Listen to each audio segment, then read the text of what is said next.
Welcome all to a very special Tertulia, our first Tertulia of 2021, and a special welcome to all mothers who are celebrating their day on Sunday.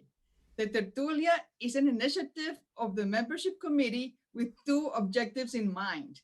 The first is to express appreciation for our members. Members, you are the heart and soul of NEACOL, and we want to thank you for your support. The second goal is related to the meaning of the word tertulia. Tertulia is a social gathering, an informal meeting to discuss topics of interest. In NEACOL, we want to create community among our members, especially now in this difficult time for Colombia. Members, the concerning news coming out of Colombia make obvious the need to gather, to come together as one big family and to share our feelings and thoughts. And nothing better than a tertulia to gather around a fascinating guest. Thank you all for attending. And now I'm going to hand it off to Maria Isabel Gariepi, our Vice President, who's introducing our very awesome guest and very awesome mother, Susie Jaramillo. Thank you. Thank you, Margarita. So happy to be here. Good evening to everyone, friends, family, as well as our current NEACOL members. We love to have you here. I'm gonna introduce Susie, but I need to make this very personal. So making it very personal, you're gonna hear a little bit more about my own story. So I have to tell you that the first place I call home in the United States was Melbourne, Florida. And I lived there for 5 years with my husband before we moved to Massachusetts, exactly 13 years ago this week, thanks to Dr. Tanya Mears, who's here. We were chatting earlier this week and she made me realize that it was actually this week, 13 years ago when we were moving to Massachusetts. So at some point while I lived in Florida, there was a woman named Beatriz Jaramillo, and I met her through some acquaintances. And at some point, Beatriz and others invited me to join a group called ALAS because of its Spanish accent, which meant Asociación Latinoamericana de Solidaridad. And she invited me to join as the treasurer of the group. So ALAS was a group of friends, but mostly girlfriends, led by the one and only Beatriz, who really this group of friends got together to have a fun time, to welcome newcomers to the area, and importantly, to collect items and funds so that they could help expecting mothers who had nothing or close to nothing to lose. They had nothing. Many were in abusive relationships, they were undocumented, and they had other kinds of struggles that many of us could never imagine. So it never really ceased to amaze me how Beatriz was unwavering on her willingness to help others, and she never entertained any nonsense questions. She was a very non-nonsense type of woman. And so, she also was the best hostess. You know, she always made you feel like you were at home. And I saw Beatriz for the last time in February of 2014 when my son was a newborn. I visited Florida. Beatriz actually came out to meet me at a restaurant and we had dinner together. So when I noticed that Beatriz was unusually quiet on social media at the end of 2016, I reached out to Susie because I knew of her daughters through social media, Susie, Monique, and Beatriz, right? Beatriz. So I reached out to Susie and I said, what's going on? Only to find out that Beatriz had left this world in September of 2016. But since then, I have continued to follow one of her daughters, Susie, from the work that she's done all the way from the Canticos app, which is still on my phone, the little ducklings, to the current amazing content-driven work that she's developing and producing while she's at the helm of one that can only be described as a one kind of a company. And so that is, ladies and gentlemen, how I got to meet Susie Jaramillo. So Susie, it's an Emmy-nominated director, an artist, a storyteller, an entrepreneur, and a mom. And she currently serves as co-founder, president, and chief creative officer of Encantos, an award-winning entertainment-driven ed tech company, creating direct-to-learner family brands that both kids and parents love. Inspired by a world of cultures and seeking to bring to life diverse stories that were not being told before, Susie co-founded Encantos as a public benefit corporation in 2016. Encantos is a B Corp aligned with the UN Sustainable Development Goals to build a better world for both people and our planet. Encanto's family brands include the Emmy-nominated and 2 times Kidscreen Award-winning #1 bilingual preschool brand Canticos, the Day of the Dead-inspired resilience brand Esqueletitos, and the adventure-based travel brand Tiny Travelers. Encantos was recently named one of the most innovative education companies in the world by Fast Company. A strong speaker and advocate for Latino culture and its positive impact on our American tapestry, Susie has been featured in Forbes, NBC, AP, Univision, Telemundo, Adweek, Business Insider, and many more. Susie is the author and illustrator, as well as creator of Canticos, the Emmy-nominated Latino-inspired bilingual nursery rhyme series, which launched in 2016.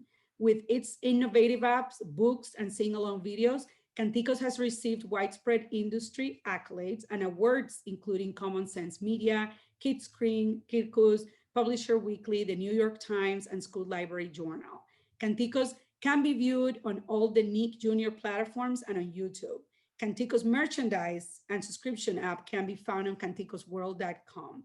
She is also the author and illustrator of over 30 children's books.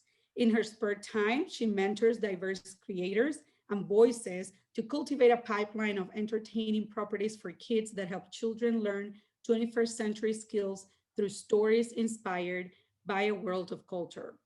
Please join me in welcoming Susie to our virtual stage by using your virtual clapping, heart, thumbs up emoji, whatever you would like to. Our president, Maria Fernanda Canton, will now conduct this tertulia going forward. Thank you. Wonderful. Thank you. What a biography, Susie. I'm sure when you hear all those things about, all the things that you've accomplished and all the things that you've done, it's always, I'm sure, a great feeling to kind of sit back and understand and realize, oh my gosh, I've done all of this and there's so much more to do. So thank you so much. Thank you so much.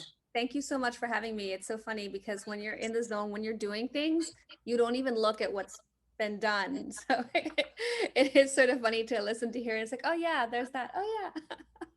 That's amazing. That's amazing. And we're so proud and so happy that you decided to, allow us a little space in all of that to share some time with us. So thank you for that. As Maria Isabel had mentioned, we have a number of questions, but we're looking to have a conversation and absorb as much as we can from that creativity and everything that you got going on, and then maybe some lesson learned that we can take from you. So I'll start us off with the first question. If you can tell us a little bit about your story, where you grew up, your family, what are your superpowers? As you think about everything you've done, what are those, those key tools that got you to where you are? And then maybe tell us a little bit of where you got the inspiration to some of the major areas of work that Marisabel shared with us. Sure. So I'm going to start the same place that Marisabel started with, which was my mother. So my mother she was Latina, but gringa at the same time. Her mother was Ecuadorian and her father was Irish, and she was a New Yorker. And so we were 5 siblings, and she raised me to really love art and to love culture. And when I was 10, we moved to Venezuela, and she used to take us around and like, mira este pueblito, look at this barrio here. And she would like just introduce us to all the different aspects of the culture. And so she really raised us to love culture and to fall in love with art. She would take me around to museums, and she knew the history behind every single painting. And she raised us on like Greek mythology and like all the Bible stories. So I knew what was going on in every painting. And I think through my mom, I really fell in love with art. And so I went to art school. And when I graduated, I didn't really know, I could, when you're an artist, you might have talent, but you don't really know what to do with that talent. You don't know what stories to tell, right? And so then you have to take a couple years to figure it out. So I went into advertising, where I learned how to use creativity to solve a business problem. Because part of the challenge with an artist is how do you get people to value your art and to value your brain and your strategic thinking along with your talent, right? In advertising, I discovered there was such a thing called the Hispanic market, I don't know if you know that if the Latinos in the United States were a country, they would be the country with the 9th strongest buying power in the world. That's how much Latinos here spend. That Spanish is the number 2, Spanish in the United States. The United States is the number 2 most Spanish speaking country in the world. So number 1 is Mexico, number 2 is the United States. So La Fuerza Latina here in this country is something extraordinary. And it's also driving most of business growth. I learned all of this in the advertising industry, that all of corporate America was pursuing the Latino customer because we spend on communications, on phones, on personal care, on clothing. We over-index in all of these industries. So we're the growth industries for business, right? And so I did that for 12 years, and I loved like building teams and representing what it was to be Latino to corporate America. They don't understand what it is to be Latino. I remember at one point, one of my clients said, you know, why don't Latinos just assimilate and just leave their culture behind and like be American? And I was like, Joe, we love our culture. Have you been to our parties? Like, why would we want to do that? Right? So explaining like what makes us love our culture so much, and why we cling to it and why we pass it on to our kids, right? And so in 2012-ish, I decided that I had learned everything I needed to learn in advertising, and now I knew what stories I wanted to tell, because here was this thriving population here in the United States with having all of the children, because if you look at children, 1 out of every 3 here in this country is of Hispanic descent, right? So you've got 1 out of every 3 kids under 10 Latino, and yet you turn on the TV and you look around you and there's nothing that really represents our culture or represents our kids. And if you look at in the media landscape in general, it's something ridiculous, like 30% of the kids are Latino, but only 5% of the characters on TV are Latino. So to me, that was like massive white space. Juxtapose that to the fact that the CEO of Target is telling everybody that the Latina muse is his core customer, right? So I saw a combination of, wow, our stories need to be told, our culture needs to be represented, and there's a massive business opportunity here. So I sold the agency and took 2 years off to incubate my vision.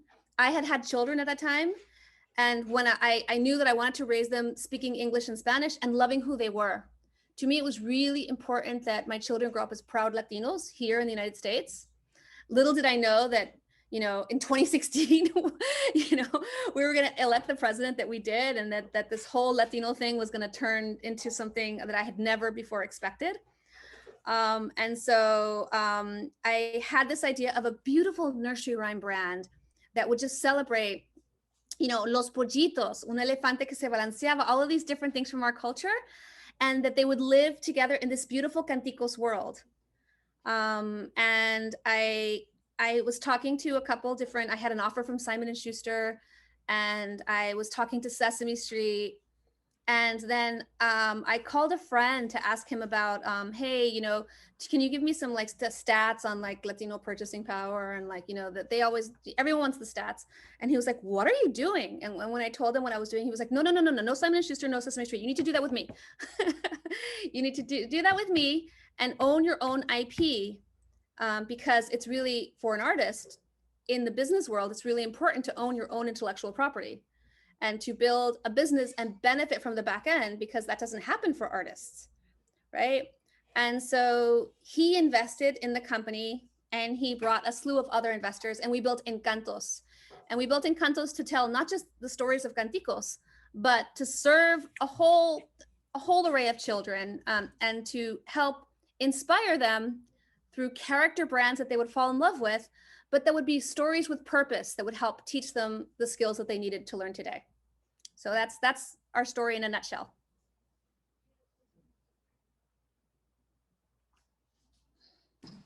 Thank you so much. Thank you. I mean, you definitely touched upon a lot of different things.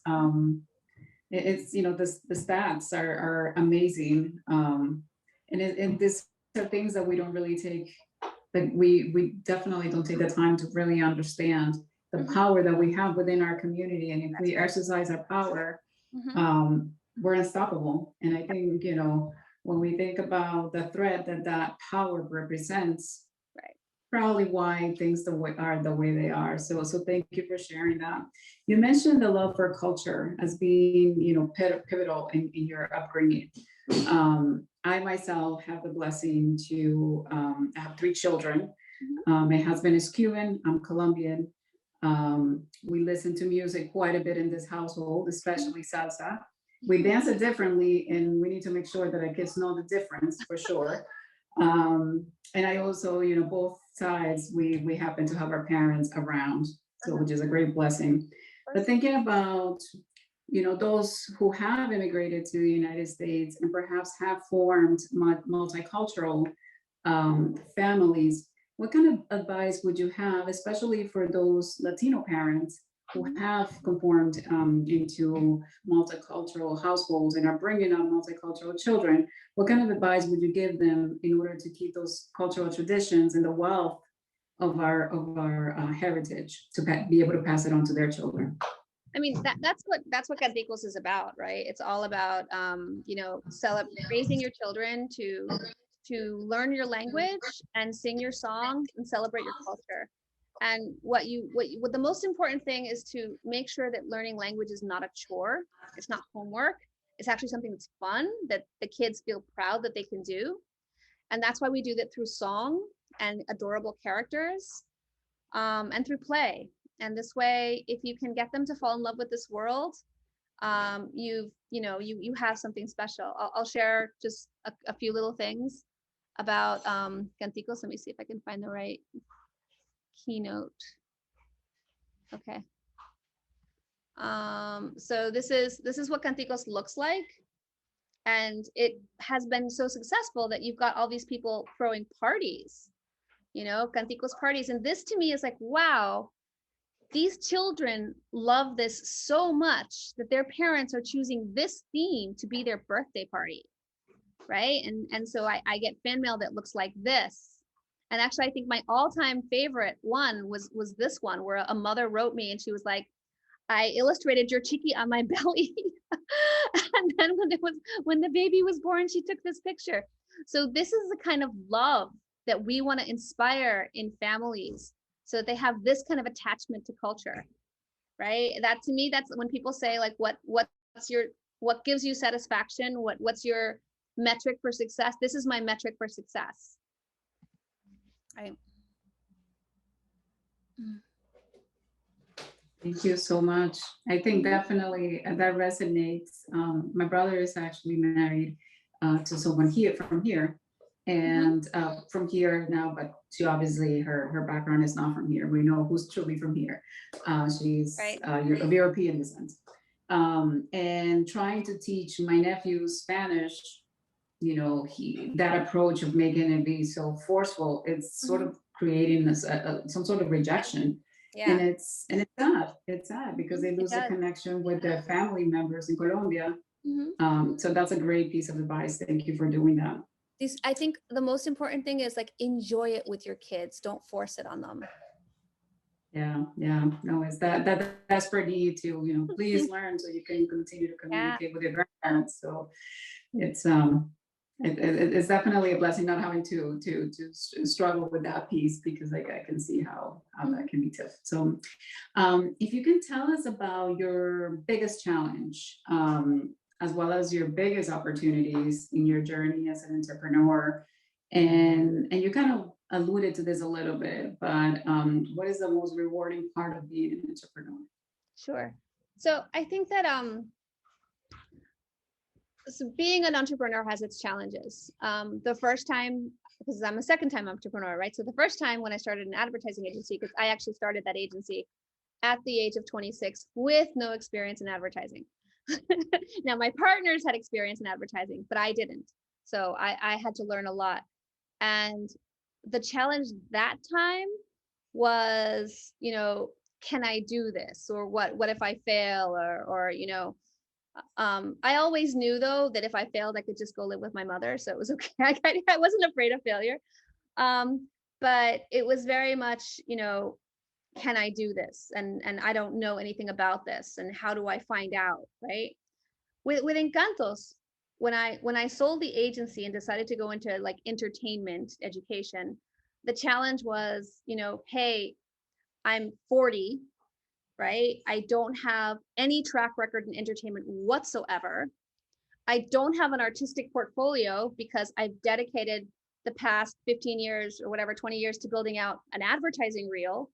So I have all this work that represents brands that I'm completely not interested in because I don't want to do that anymore. And I want to start over from scratch. And I sold the agency, and I'm not important anymore to anybody because I no longer have big production budgets or media dollars. So, and I don't have a big title behind my name. So who am I?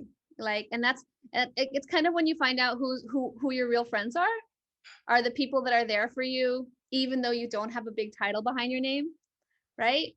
And then it's like, okay, well, am I crazy, or will people, and what I build, and what I'm building really special, right? Because I spend all my time drawing chickies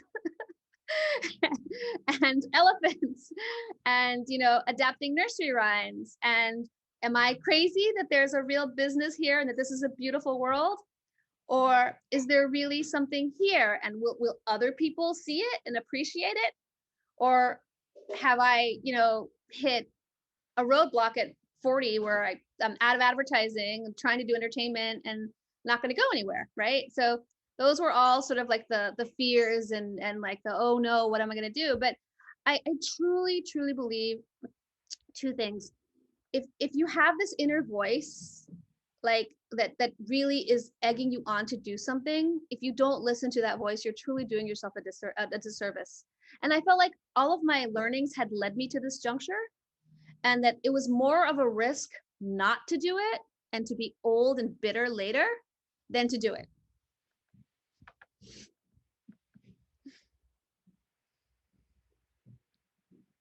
Absolutely. You got to listen to your heart. And if it starts speaking so loud that sometimes the noise becomes unbearable. So thank you for that reminder, for sure. And it takes a lot of guts to just kind of follow your heart in a space that is so unprecedented and uncharted, especially for a Latina. Well, and I would say I also had a very supportive husband, because he was, I was like, please, can I just have 2 years? 2 years to like see if this doesn't go anywhere, I'll get a job. But we've been playing I played the game for like a solid, 15 years in this area. Just let me keep the lady that helps us with our kids and work on this to get it off the ground. Yeah, that's amazing. That's amazing. Congratulations. So Encantos has seen an impressive amount of venture capital flow in the company, including investors such as Metro Ventures with Chelsea Clinton, and other well-known ones such as Chingona and Boston Meridian. How were you able to make this happen? And what do you wish you had known earlier about this process? So the venture game, as I affectionately refer to it, is an interesting one. It's not my background. In the agency world, we were retainer based. That's how we built. And you use the money that you had that clients gave you. So this idea of taking on investors and having a valuation and doing price rounds and all of this is new to me, and I'm learning it. Lucky for me, that's the value of good partnerships, right? So my partner comes from this world, and he had wonderful relationships with a lot of key people. And I think we both decided early on that we were going to have one policy that neither one of us was ever going to veer from, which was our no asshole policy. So we were only going to talk to people that would be strategic investors, that were committed to diversity, that were committed to children, and that really saw our vision, and we were not going to just take anyone's money, right? And so we bootstrapped it without taking any money for as long as we could. And we really only started taking money after like Nickelodeon had taken Canticos, and Canticos was in Targets across the country, and it was pretty much a hit. And so we had leverage, right? And so we could say no to people. And what was most important to investors, though, was how do you scale, right? What is your business model? And so in today's world of social media and a direct relationship with the customer, you can go direct to consumer, as my partner calls it affectionately, like direct to learner. So we are building a business where we go direct to families, direct to the learners, and we're building subscription projects.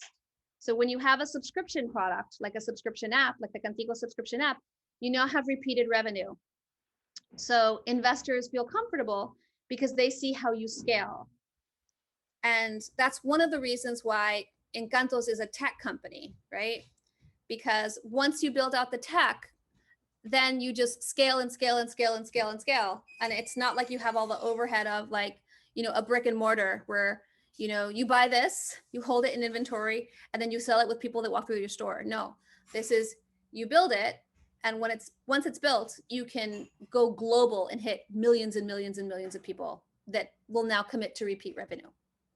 I don't know if that was too complicated or if people got it. If you didn't get it, I'm happy to answer more questions. No, I actually, I happen to work in, well, up until today, I worked at a startup, an education startup company. That's great. An ed tech company.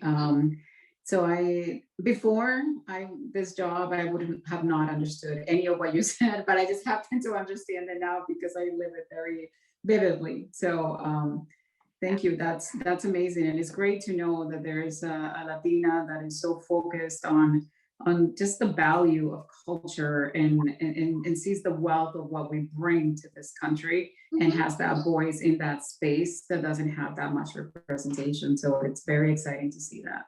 Absolutely. We're very proud that you're out there in that space. I am happy to do it. I'm so excited. I love to show how amazing our culture is and how rich it is and how it makes this country better. Well, thank you for doing that. I have one last question for you, and then we'll open it up for everyone else to see if they have any other questions. But you know, you're someone who had a dream.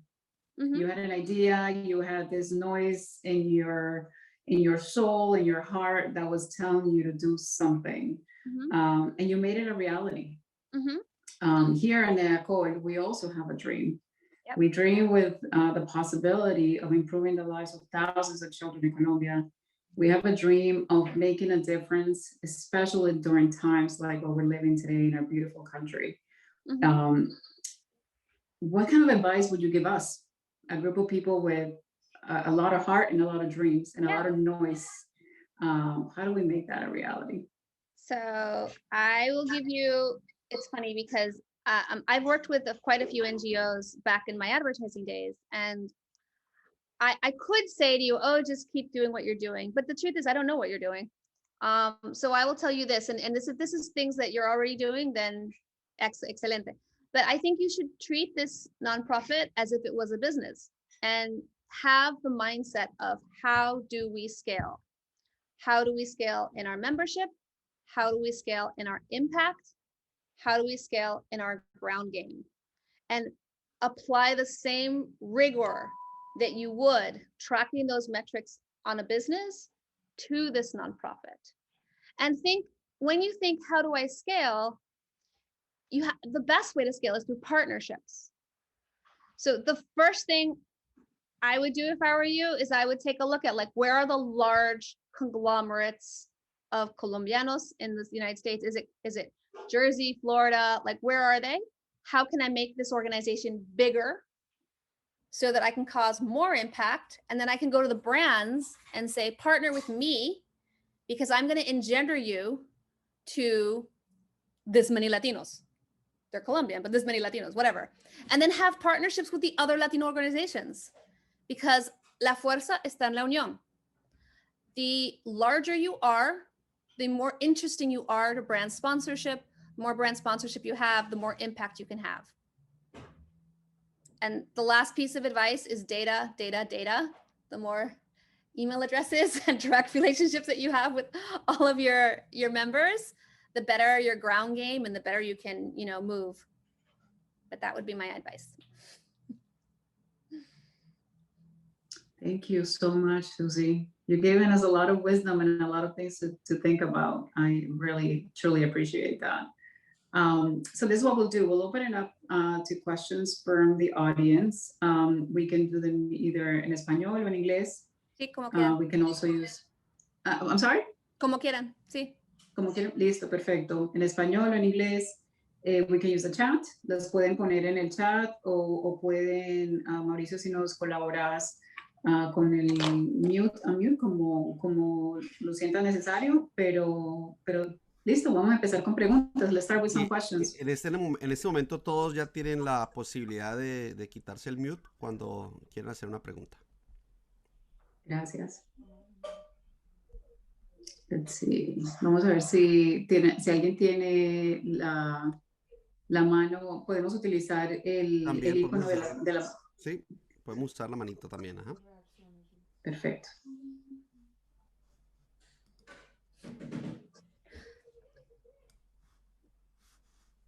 Sí, yo no me pongo a hablar. Yo tengo una pregunta. Tú como mujer latina, en tu empresa, tú has encontrado muchos ejemplos de racismo contra tu identidad latina. O sea, en mi compañía obviamente que no, porque somos casi todos latinos. Pero lo que puedo decirte es que, y en mi compañía previa, también era una compañía latina, porque it was mine, right? Era una agencia latina.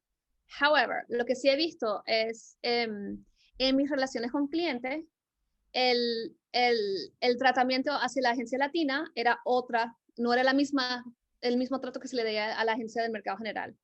Y la voz en la mesa de la persona de la agencia latina no cargaba el mismo peso que la voz de la persona en el mercado general. And so what I would say is, I think I've experienced direct racism once in a bar by some obnoxious firefighters, right? But corporate racism, overt, no. What I've experienced is unconscious bias, where they don't give your insights the weight they deserve because it's coming from a Latino point of view, and they believe that you belong in a diversity in a Latino box, and that's the only thing you can speak to.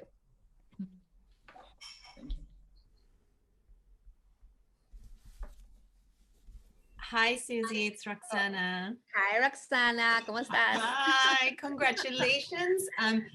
As you know, I'm pretty familiar with your story, but this was fascinating to hear again, so thank you. And I missed the first 10 minutes, so I apologize if you answered this, but I've always been curious how you select which canticos or which canciones you do, or which stories, you know. I remember when my kids were little, I had to remember, you know, and the only one I could remember was Los Pollitos Dicen, and so, you know, when you came out, I was like, oh my God. So I'm just curious how you started, chose your first ones, and then now obviously you have a whole process how you select. No, that's an excellent question. And so my team is full of people of Latinos from all over the place. So like Carolina, who runs publishing, is from Peru. We have a huge Colombian team. Plus our art director is Colombian, and she was employee number 1. So she's the one I'm closest to. Our producer, animation producer, is Mexican. One of our designers is Dominican. So we have and our co-founders are Dominican Salvadoreño, right? So we have a big mix of Latinos. So in the beginning, I chose the songs that I was the most familiar with and that I could translate. So that was really important. We needed to be able to sing it in English, right? Because it was really important to me that gringos could see these and sing them in English and sing them in Spanish. And then also they needed to be songs that, you know, esta de Peru, esta de Mexico, y esta de Colombia, they all knew it. They were familiar with it. And then eventually we got to a place where like, there's a song like Dale, Dale, Dale, that's really popular in Mexico, y nadie más lo conoce, but it's so big in Mexico, and 70% of the population in the United States is Mexican, that we decided to do it anyways. Go ahead, Javier. Gracias. Bueno, yo estaba pensando en Rafael Pombo. ¿Has incorporado su obra en tu trabajo? So, sí, todos los colombianos aman el pombo. Y yo tengo varios libros del pombo. El tema con pombo is two things. One, el español de pombo es súper sofisticado, right? It's a challenge to like get it to small kids. And the other thing is that you have to deal with el estate del pombo. So we traditionally don't deal with rights.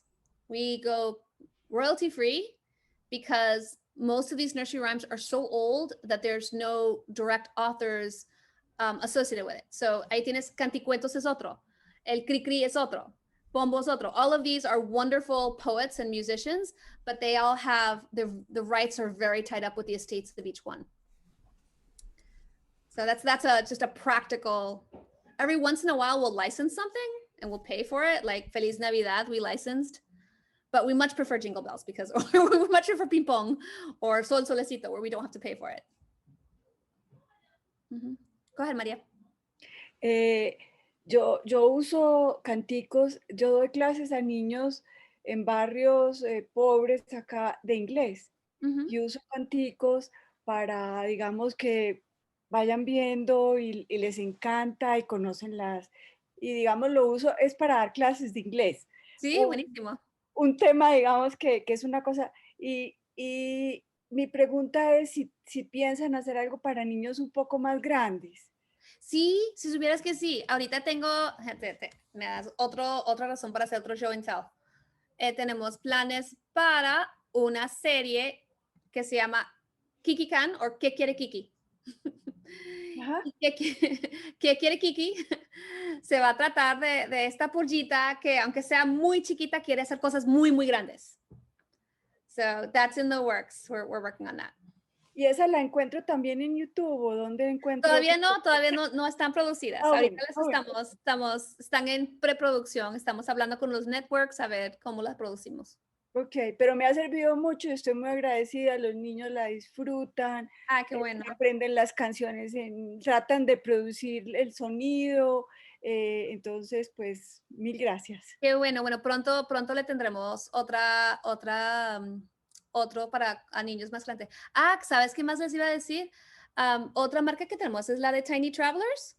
Y Tiny Travelers tiene como su meta exponer los niños a las culturas del mundo. Entonces, les voy a hacer otro screen share. A ver, Tiny Travelers. Bueno, estos son los libros nuevos que estamos sacando, un libro sobre colores de canticos, donde se muestra cómo se mezclan los colores y el color que se forma cuando mezclas dos colores. Sí, a mí me encanta. O lo de los opuestos, me fascina. Es buenísimo, sí. Sí, Skeletina y el Entremundo se trata de una niña que vive en el Entremundo que ayuda a los niños a lidiar con sus pesadillas. Entonces, sea la pesadilla de que se te caen los dientes, o la pesadilla de que hay un flood, o la pesadilla de que, everything is shaking. Hay tantas pesadillas que los niños tienen. Entonces, este libro y esta marca va a ser, all about helping kids deal with their anxieties and deal with their nightmares. So, este es otro que está saliendo en primavera que viene. Este es Tiny Travelers y en noviembre vamos a sacar Tiny Travelers Colombia. Y les voy a dar un pequeño prevista de cómo es Tiny Travelers Colombia. Que esto fue dirigido por mi directora de arte, que obviamente es muy apasionada del tema. Entonces aquí vemos el mapa, siempre me equivoco, el mapa de Colombia. Empezamos en Bogotá con el Cóndor, el Montserrat. Vamos a Cartagena. Aquí en Barranquilla. Las Amazonas. Entonces estamos dando un tour por Colombia. Esto es lo que siempre hacemos con Tiny Travelers, un tour por el país.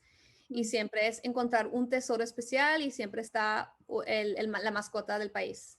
Ay, qué bueno, gracias. Sí, entonces esto sale pronto. Y lo vamos a hacer primero en inglés, pero luego en español también. Gracias. ¿Dónde conseguimos estos productos, Susi?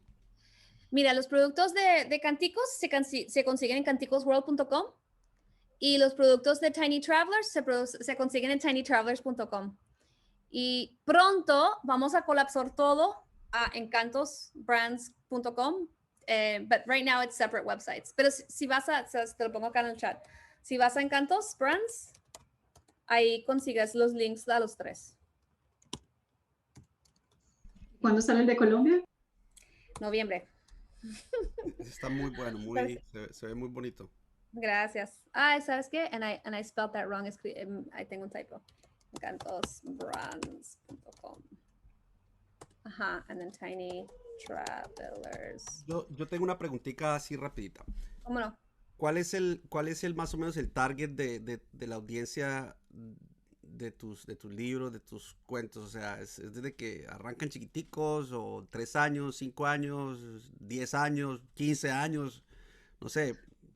Ya para 15 es muy difícil. A ver, nosotros decimos que una vez que te pasan a la high school, olvídate, ya. Muy difícil. Pero a ver, Canticos decimos 0 to 4, preschool, right? Entonces uno puede empezar cuando están muy chiquitos de bebés, pero también hasta que empiezan a leer ellos mismos, porque estos libros van a ser los primeros libros que ellos pueden leer, right? So that's Canticos, and it's mainly board books and apps where there's games and that kind of thing. And we also have a learning hub where there's all kinds of free stuff for Canticos. Después está Tiny Travelers. Tiny Travelers is 5 to 8. So even though they're also board books, they have like lots of fun facts about the country. What is I don't know. They'll point out animals. They'll point out a little bit of history. They'll point out just interesting facts about the country. So that's Tiny Travelers. And Skeletina is going to be 6 to 11, just because it's a little scarier, a little spookier. So yeah, and it will also be it's going to come out first for book, but then it'll also be animated series. Gracias. Tenemos un par de preguntas aquí en el chat. Eleanor is asking, how do you deal with people saying no to your ideas and vision? I'm very stubborn. I'm like, okay, you don't get it. I think I inherited that from my mom. So one thing though, I will say one thing. It's really important how you position your vision. When I go up in front of somebody, I know where they're coming from. For example, I don't present to anybody that needs me to validate the Hispanic market. If you don't get the Hispanic purchasing power in this country, I'm not going to bother with you. There's no point, right?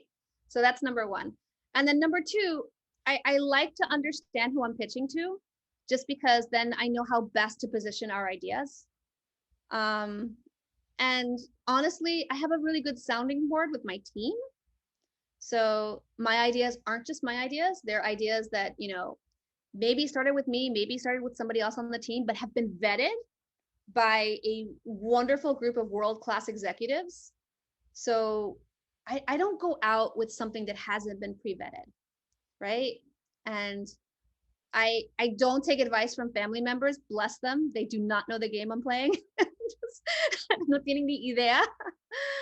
So mi mamá me quería muchísimo, and she would just be like, ay, Susie, whatever you're doing is going to be great. Pero ella tampoco entendía lo que estaba haciendo muy, you know what I mean? Mis hermanos ahora sí entienden, pero cuando empecé, estás loca, right? So I take advice from my colleagues that are in the industry that get it, that understand, and I follow my gut. Go ahead, Javier. ¿Cómo podemos ayudar para promover tu trabajo aquí en Massachusetts? Ay, qué pregunta tan bella. No, pues, o sea, de verdad, corren la palabra. Creo que de hecho, no sé si María Isabel, o sea, aquí les tenemos un descuento a los productos de Encantos. Y, o sea, de verdad, es para servir la comunidad. And like, if however we can partner to do things, buenísimo. But the more, mientras más corren la palabra de lo auténtico que son estos productos y cómo sirven a las familias latinas, mejor. Go ahead, Diana. Hola, Susi, te quiero decir que te felicito inmensamente, de verdad. No te imaginas la admiración que siento en este momento por ti, porque soy una mamá de 3 niños, vivo acá en Boston y desde que ellos nacieron estoy tratando de buscar libros en español o en inglés que hablen sobre temas culturales. Sí. Y no existen. Sí. Les he escrito inclusive editoriales tratando de buscar algo como un Good Morning America, pero de nuestros países. Claro. Porque ellos inclusive lo tienen para otros países, lo tienen para China, lo tienen para otros países, Total. pero no tienen creo que ninguno para Latinoamérica. Entonces, mira, no, de verdad, espectacular. Y te digo que ni siquiera en Colombia hay libros así, porque yo trato de ir a Colombia siempre voy a las librerías a buscar libros para los niños en español, sobre todo, que traten sobre cultura colombiana, y no encuentro ni siquiera en Colombia. Entonces, también te digo a ti, tienes una oportunidad enorme, no solo acá, en Colombia y en los países latinoamericanos, pues donde quieras tener estos libros y tenerlos en español. No sé si este de Travel, no recuerdo el nombre. Penny Travelers, sí. ¿Ese lo tienes en español también? Todavía no, todavía no. Recién está saliendo en inglés ahorita, pero sí los vamos a hacer todos en español. Y te cuento, Diana, que a mí me pasó lo mismo. Yo fui a Argentina, a Colombia y México, los mercados más grandes. ¿Dónde están los pollitos en español? No existen, no puede ser que no existe. En formato así super cute board book, no existía. Entonces, era casi que nosotros, nuestros países no han invertido en los niños, en nuestra cultura. Y eso es no, y aquí todo lo que hay acá, es que es impresionante acá todos los libros que hay, hasta por región, por zona, por ciudad, por país, por equipo, por deporte, por de todo. Y en nuestros países, desafortunadamente, el tema de la cultura no se aprende a través de los libros. No, y sabes que lo que me mataba es que yo iba y lo que encontraba era princesas, Disney, Ana y Elsa. Pero nada sobre nuestra cultura latina. O sea, nosotros preferimos comprar cualquier cosa que esté sacando Nickelodeon, que esté sacando Disney, pero no queremos echar nuestros cuentos. Y eso es un cambio cultural, un cambio mental que, bueno, uno lucha con eso.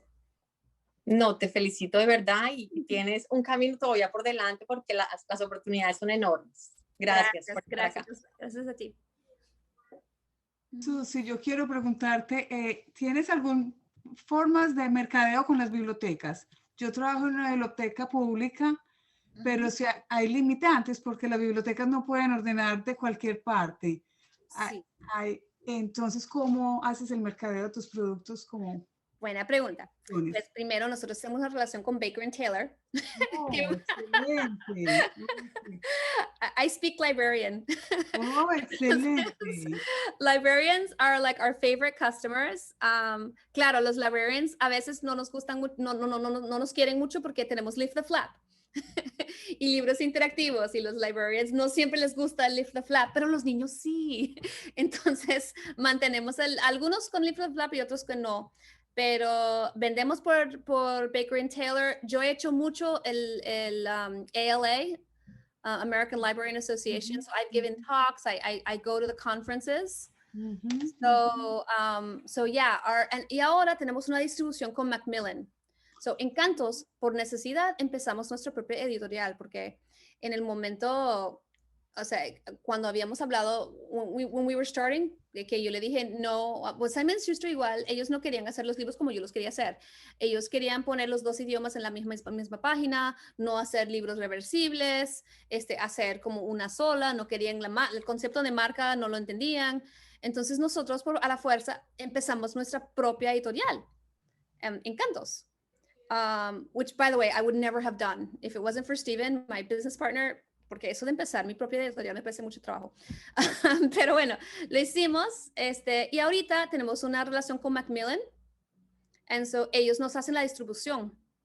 And so we are carried wherever Macmillan books are carried. Gracias. A ti. Por aquí hay una pregunta también, creo que ya más o menos estuviste hablando un poquito sobre eso. Marcela nos pregunta, any other ventures that you are planning to do? At the moment, honestly, I hope I never work for any other company other than Encantos. That's it. Like, I really just want to create beautiful properties with Encantos. No quiero trabajar. I don't want to work anywhere else.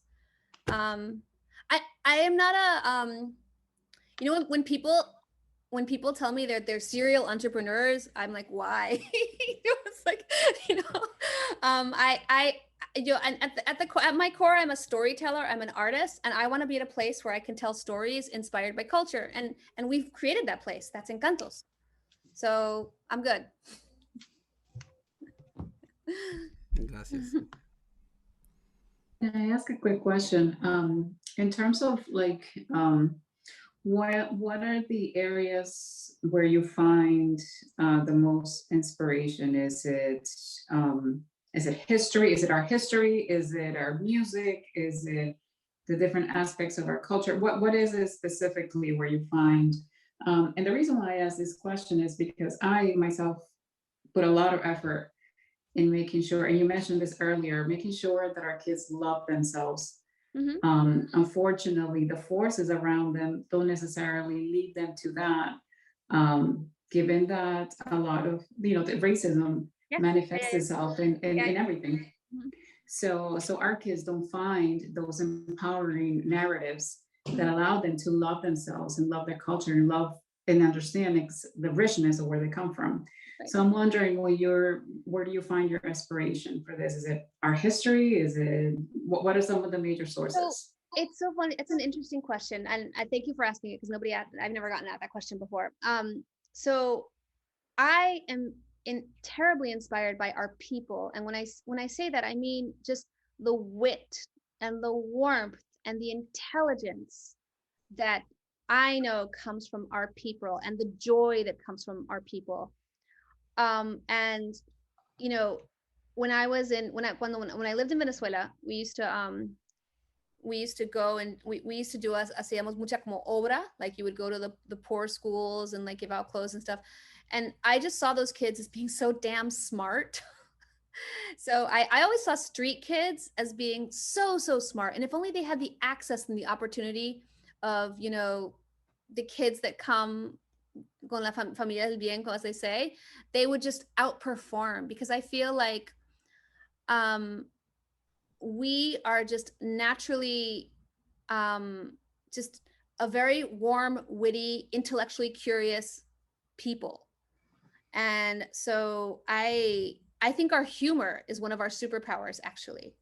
I find that when I'm with my Venezuelan friends, my Colombian friends, we laugh a lot, right? Way more than when I'm with my American friends, right? And that's just a weird, I noticed that. I'm like, wow, I'm laughing so much. And I don't laugh that much when I'm with my American friends. And I think there's a joy to our culture that is truly inspirational to me. And then the other place I find inspiration is actually in sort of the issues we deal with.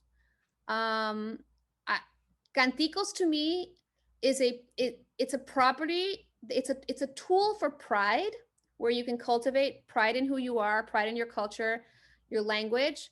It's also a tool to unify the different countries, because seas de Mexico, Colombia, Cuba, we all sing Los Pollitos.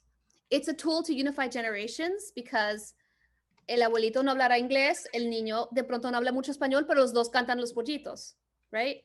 So it operates on multiple levels. And so Canticos is almost a public service from my point. So it's something that I thought we needed. Skeletina is, to me, just my way of helping kids deal with their anxieties and their nightmares, because I suffered from really intense nightmares, and I didn't have anyone explain this. I didn't have anything to latch onto. And then I learned how to casi que lucid dream and deal with my dreams. And so I want to give kids tools to deal with their fears. And then Tiny Travelers, again, the issues. People in this country are not globally curious.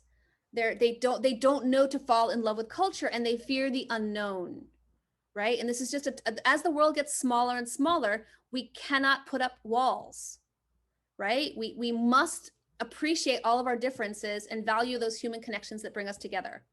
So that's what Tiny Travelers is about. And then I have another brand that I'm working on that's called Monkey Tails, and that really deals with tribalism. And it's centered around the rainforest and it'll leverage rainforest culture, but it's also going to address the tribalism that you see in humanity, and it'll play with that. And so there's always a moral to the lesson. And usually these are lessons that we want to teach our kids about empathy, about understanding, about, grit, resilience, and just, curiosity, creativity, all of these things that hopefully will make for a better world that they're not taught in school. Tenemos un par de preguntas de Silvana y creo que Roxana también está dando la mano. Nos quedan unos 5 minuticos del tiempo de Susi. Entonces, Silvana, ¿cuál es tu pregunta? Sí. Hola, hola, perdón que no haya video, pero estoy en desorden de cocina, pero estoy prestando mucha atención. Mi pregunta es la siguiente, ¿has decidido no introducir una canción o una historia porque de pronto para los estándares o para todo este movimiento nuevo de labels y de estereotipos, has pensado que, bueno, de pronto cantarla o contarla ahora no suena muy bien? Total, total. De hecho, Cri tiene unas canciones, muchas veces me han contado porque, o sea, hay muchas canciones de negritos, por ejemplo, que nunca voy a traducir, you know what I mean? O el propio arroz con leche, que era que poner la mesa en su santo lugar. I don't think so. You know what I mean? Let's update that song, right? Entonces, canciones, hay muchas canciones vintage que les damos un pequeño update. Y hay muchas canciones muy racistas, muy sexistas que cambiamos o no las usamos. El otro que dimos un update fue una muñequita vestida de azul. Tengo una muñeca vestida de azul. Correcto. Nosotras la convertimos en una canción para contar. ¿Cuántas florecitas puedes coleccionar? Mira cómo voy a contar, 2 y 2 son 7, 7 y 2, what I forget, honestly. Pero en los lyrics originales era así como que se constipó la muñeca. Sí, sí, sí. Y I was like, nah, that's not appropriate. Let's not do that. Let's have her count flowers and we'll make it about math, right? Y después también tiene más appeal porque los gringos, you know, the American market can wrap their heads around a little doll that likes to, you know, count, not right. A doll that got constipated. Oh, that's great, because sometimes I find myself trying to explain stuff to my daughter. And I'm like, well, you have to understand that when I was growing up, it was different. See, it was different. And about it, but it can be better. Like, it's funny when I would sing the arroz con leche song, which we all know, and it's like, con esta sí, con esta no, con esta mi vida me casaré yo. And I was like, no, we're not teaching the kids The Bachelor. You know what I mean? It's like, it's not going to be about that. It's going to be like, let's go out to play and let's do body movements. Right. There's another one about esta niña se sabe agachar. Yeah. I forgot that song. It was in Colombia. We used to sing it in Colombia, but I think Mexico has a different version. But the whole thing is about que las niñas saben bailar y se saben sentar y se saben agachar. Nice. So now that you're hearing about it, you're like, hold on, what is it that I have to know how to dance and sit and you know, be on the floor nice and neat? So, you know, sometimes it's hard for me to explain to my daughter that my standards are different from the ones that she's facing now. And I'm glad she's asking why, but I also sometimes don't have an answer. So I thank you for that. And, you know, it was in my mind, it must be hard for her to try to bring those things to, you know, 2020, 2021, when all these songs were from like before 1970 or something. Claro, otra que yo quería hacer, que no hice, era la de en un bosque de la China, la chinita se perdió. Correcto. La. But when you think about it, it's about una niña que se va al bosque, se encuentra con un tipo, y dice, yo que sí, ella que no. I was like, wait a second. Do you know what I mean? It's a really, you can look at it with a different view, and you know, I'm gonna get letters if I put that song out here in the United States in the wrong kind of mail, right? So no la hicimos, aunque la tengo traducida bien, pero bueno. Thank you so much, and I really appreciate what you're doing. The kids need to know this. Thank you so much. Gracias a ti. Thank you. Dos últimas preguntitas, Roxana, y luego una de Dr. Mears, que está en el chat. No problem, gracias. Una preguntita, Susie, que yo no puedo ser la única persona que has inspirado totalmente hoy. Do you accept if people have ideas, si alguien tiene una idea, submissions? I know how to reach you, but how can people reach you? So we do. You can. So, but two things. One, we have realized at Encantos that almost everybody has a story they want to tell, and nobody has the resources or the connections or the it's very few that have like, oh, I know people in publishing, I know people in the kids industry. Like very few people have the means to reach to make their ideas happen. So at Encantos, we're building a platform that's going to be this, what we call the story teaching platform, where if you are this is coming soon. If you We're are getting a lot of breaking news tonight, I gotta say. This but isn't okay. public. This only our investors know this. This is why we keep on raising money. Yeah, we're going to be the one-stop shop for what we're calling story teachers, people that have ideas that either you're an artist and you have graphics and you illustrations or whatever, or you're a writer and you have, you know, a project that you've been writing, or you're a performer. You're either a teacher that, you know, has a puppet, or, you know, a person who plays music and performs. And so that means that you're either someone who works with video and audio, like podcast, someone who works with books, right? Or someone who works with character-based, you know, visuals. And so we're going to build creator tools, right? Where you can upload these different things, or you can pair yourself with like an artist who's looking for a writer who's looking for an artist, and develop a platform where the stories can be uploaded to our platform. And then if we like them, we'll publish them, because we'll see the engagement on the platform. So, and if we see that kids are engaging with your book, then we're going to publish it, and we will build it out into even more. And we will be the one-stop shop for publishing, podcast, animation, animated series, all of that. You can come to us and we will be able to vet your property on an audience of exactly your target audience. And we'll provide you with curriculum tools too. So if you want to like if you want to target kids 5 to 8 and you want to know what are the core 21st century skills that a kid 5 to 8 would want to learn, you just look at those skills and you pick which ones se prestan to your property, right? So that's one thing. Separately, I get submissions all the time, and some of them we move forward with, and some of them I say, not yet. You know what I mean? So absolutely, you can reach me at susie@encantos.co. Love it. Sold. Thank you. Okay. Last question from here in the chat from Tanya Mayers. Her question is about how do you represent the diversity of the people of Colombia in your Now you're going to make me show my Tiny Travelers Colombia book again, because we are so proud of the way we represent diversity in Colombia. So obviamente Colombia is a country with a lot of different types of people. So when we did this book, we made sure to represent not all different kinds of skin tones, but then the different regions and cultures of Colombia, sea los más caribeños de Cali, sea, you know, the Medellín, or, you know, Boyacá. So all of this was really the indigenous peoples, the Tairona.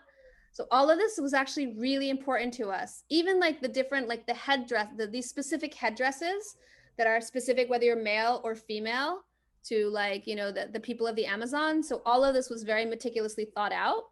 Y estos indiecitos, and we asked ourselves questions like, estos indiecitos son blancos o son más morenitos? No, son blanquitos, estos indiecitos. You know, en cambio otros sí son más morenitos, right? So we were super specific. Barranquilla, o sea, tierra caliente, right? So here we're going to go a lot darker. So all of these different nuances in terms of skin tone, in terms of culture, indigenous culture, all of that was really thought out very meticulously. Pero thanks for giving me the opportunity to showcase how we thought about that. Okay, so I think we're finishing. So I'll hand it over to Margarita. Oh, Susie, thank you so much. I have a request before I say goodbye. I would like to ask everybody to start their video so that we can take a picture of all the people who attended the Tertulia, so that we can show it in our website. Susie, I'm so inspired by you, and I admire so much what you're doing, and so grateful for showing the beauty of our Latino culture. We need many Susies, but you're making such a big difference in the lives of children and their families. So thank you so much. And I want to let everybody know that Susie is very kind to NEACOL, and she's offering 25% discount on the products at canticosworld.com. Again, canticosworld.com. We have to use the code NEACOL.